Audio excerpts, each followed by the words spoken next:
तो हरियाणा में आज से प्राइमरी स्कूलों को खोल दिया गया है और अब शिक्षा मंत्री कंवरपाल गुर्जर ने इंडिया न्यूज हरियाणा से खास बातचीत में यह कहा है कि कोरोना के केस कम होने की वजह से सरकार ने यह फैसला लिया है। उन्होंने कहा कि बच्चे वैसे भी घरों के बाहर खेलते हैं, ऐसे में उनकी शिक्षा भी जरूरी है। परिस्थितियां सामान्य होते ही प्रदेश के स्कूलों को खोलने का काम किया गया था और आज की अगर बात करें तो हरियाणा में चौथी और पांचवी कक्षाओं के लिए भी स्कूल जो हैं वो खोल दिए गए हैं। किस तरह की व्यवस्था रहेगी, क्योंकि बड़ी क्लासों के जो बच्चे होते हैं उनको समझाना, उनको बताना जो है वो आसान होता है, लेकिन छोटे बच्चों को किस तरह से कोविड प्रोटोकॉल स्कूल में उनकी पालना करवाई जाएगी और किस तरह से उनको सुरक्षित रखते हुए पढ़ाई कराई जाएगी, इन तमाम मुद्दों पर बात करने के लिए हमारे साथ प्रदेश के शिक्षा मंत्री कंवरपाल गुर्जर साहब मौजूद हैं। सर, एक बड़ा फैसला है कि चौथी पांचवी की कक्षाएं सामान्य परिस्थितियों में आपने खोली हैं, लेकिन एक बड़ी चुनौती भी आपके सामने है कि छोटे बच्चों को किस तरह से ये समझाया जाए कि इन नियमों की पालना करनी, क्योंकि ज्यादातर बड़े बच्चों को समझाना आसान होता है। क्या कुछ प्रोटोकॉल्स, क्या कुछ नियम जो है वो रखे गए? देखिए, नियम तो उसी प्रकार से जैसे छठी से 12वीं तक के नियम हमारे हैं, उसी प्रकार से सारे नियम चौथी से पांचवी के बच्चों के लिए भी रहेंगे और हमारा पूरा प्रयास रहेगा। अब ये बात मैं इससे सहमत हूँ आपकी कि बच्चे छोटे हैं, लेकिन जैसे छोटे बच्चे हैं वो घर में भी या बाहर गली में भी उसी प्रकार से खेलते ही हैं, ऐसी बात नहीं है। तो ऐसा तो नहीं कर सकते कि आप बच्चों को बिल्कुल ही अलग कर दोगे, पर लेकिन हमने जो व्यवस्था जैसे बैठने की, एक क्लास में 20 ही बच्चे बैठेंगे, उनका एक जो फिजिकल डिस्टेंस है वो बना रहेगा। उसके साथ ही जिस प्रकार से सैनिटाइज करने की बात है, कमरे को सैनिटाइज करने की बात है, बच्चों को मास्क लगवाने की बात है, वो सारे के सारे नियम जो है उनका निश्चित तौर से पालन करेंगे।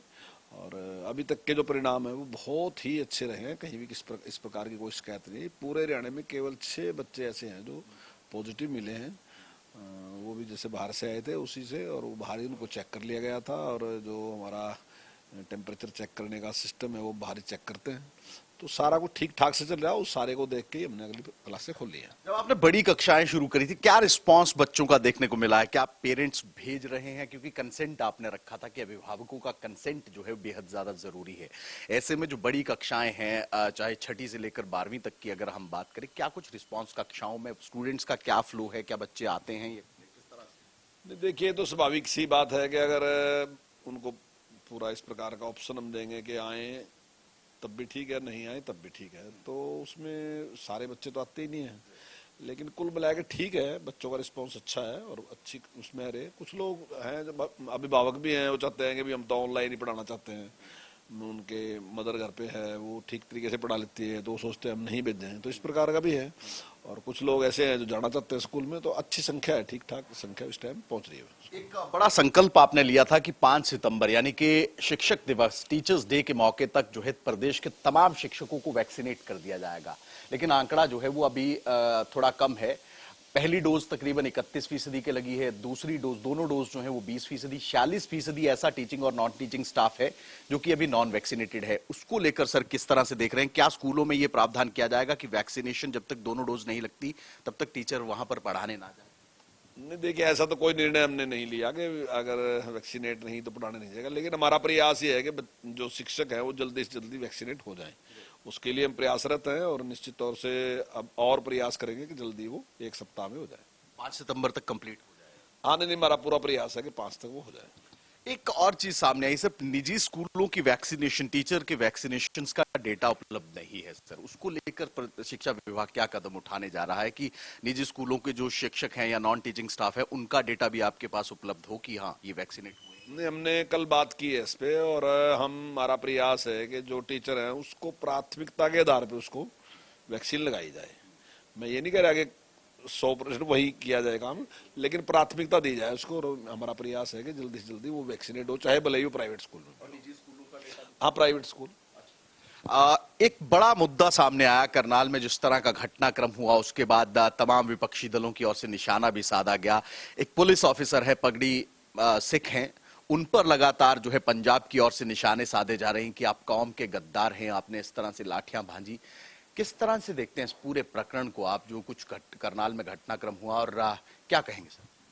देखिए, तो इनकी बात से ही पता चलता है आंदोलन किसका है।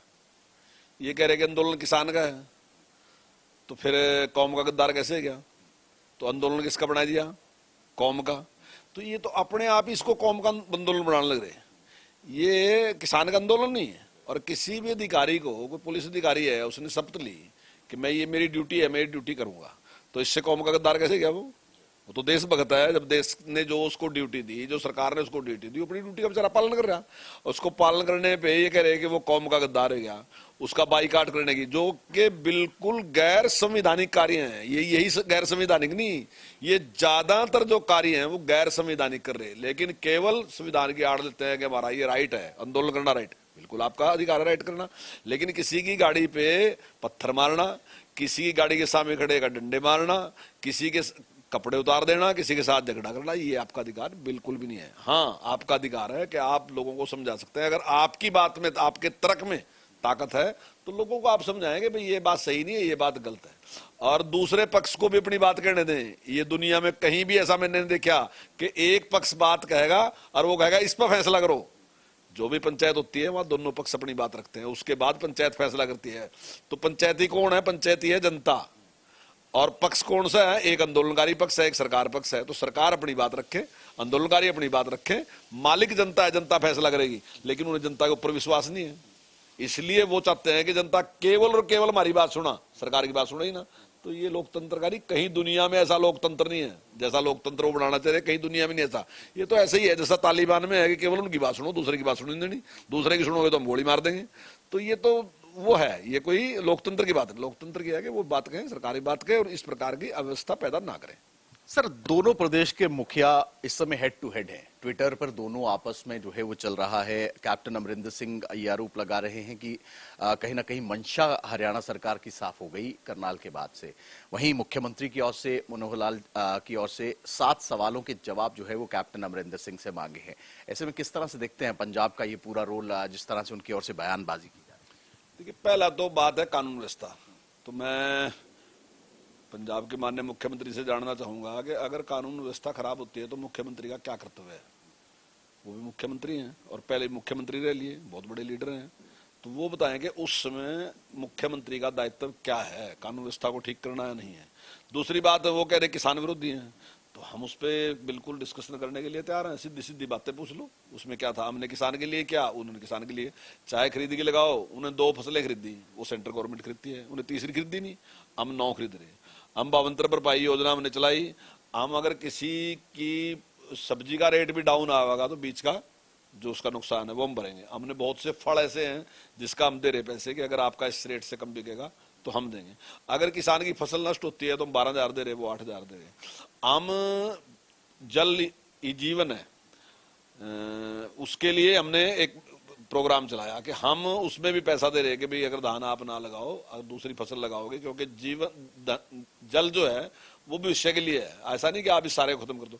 चाहे सॉइल टेस्टिंग की बात है, हम उस पर चला रहे कि हमारी जमीन जो है उसका हेल्थ कैसी है। तो ये सारी योजनाएं जो है ना, हम किसान के हित के लिए चला रहे। तो अब पंजाब में बता दो क्या क्या चला रहा, तो उससे पता चल जाएगा कौन किसान हितैषी है और कौन नहीं है। विपक्ष के नेता है, नेता प्रतिपक्ष भूपेंद्र सिंह हुड्डा, उनकी ओर से ये कहा गया है कि मैं भड़काने का काम नहीं करता, ना मेरी ओर से किसी किसान को भड़काया जा रहा है, बल्कि पार्टी के ही जो है राज्यपाल हैं सतपाल मलिक, वो भड़काते नजर आते हैं अपनी वीडियो में, उनको चेक कर लीजिए।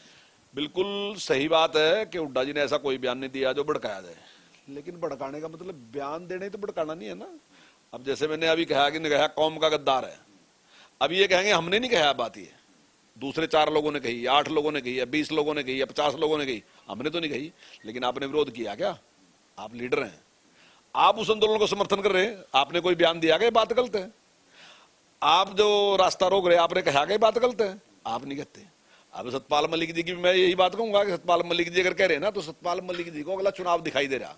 वो सोचते हैं कि भारतीय जनता पार्टी ने फैसला कर दिया कि 70 साल से बाद किसी को टिकट नहीं देंगे। अब वो सोचते हैं कि हमने चुनाव लड़ना, तो चुनाव की तैयारी शुरू कर दी। बयानबाजी जो है ना चुनाव की है। पर आपके चैनल के माध्यम से मैं सतपाल जी को भी कहना चाहता हूं कि वो इतने बड़े लीडर हैं और महामहिम राज्यपाल हैं, तो अगर उन्हें राजनीति करनी ना तो रिजाइन कर दें। अब तो बहुत थोड़ा टाइम बच रहा, बिल्कुल थोड़ा टाइम बचा है, आप वो रिजाइन कर दें, राजनीति में दोबारा फिर आ जाए। क्योंकि उनको लग रहा है कि एक उम्र के बाद बीजेपी ने फैसला कर लिया कि वो टिकट नहीं देगी और उनकी उम्र उससे ज्यादा हैगी, तो अब उन्हें वहां से रिजाइन करके सीधा सीधा राजनीति में रहना चाहिए। और मैं समझता हूँ कि इस आंदोलन का नेतृत्व करना चाहिए, समझाना चाहिए। तो कंवरपाल गुर्जर हैं सीधे तौर पर दोनों प्रदेशों की सियासत जो है इस मुद्दे पर गरमाई हुई है और तमाम चीजों को लेकर बातचीत की गई है। स्कूलों को लेकर जिस तरह की प्रोटोकॉल गाइडलाइंस हैं उनको लेकर भी जो है सुनिश्चित किया जा रहा है कि बच्चों को सुरक्षित रखते हुए तमाम प्रोटोकॉल्स की पालना करवाई जाए। वहीं प्राइवेट स्कूल्स के जो वैक्सीनेशन का डेटा है उसको लेकर भी जो है शिक्षा मंत्री की ओर से कहा गया है कि प्राथमिकता के साथ जो है उनको भी टीकाकरण की प्रक्रिया जो है उसे आगे बढ़ाया जाए। वहीं किसानों के मुद्दे पर जिस तरह से सिख पुलिस वाले के ऊपर जिस तरह से कौम के गद्दार का आरोप जो है लगाया जा रहा है उस पर साफ तौर पर पक्ष जो है वो कंवरपाल गुर्जर की ओर से लिया गया और साफ तौर पर यह कहा गया है कि इससे मोटिव साफ हो रहा है कि ये आंदोलन किसानों का नहीं बल्कि कौम का बना दिया गया है। कैमरा पर्सन अजय राणा के साथ विपिन परमार, इंडिया न्यूज, चंडीगढ़। और चलिए इसी के साथ रुक रहे हैं यहां पर एक ब्रेक के लिए।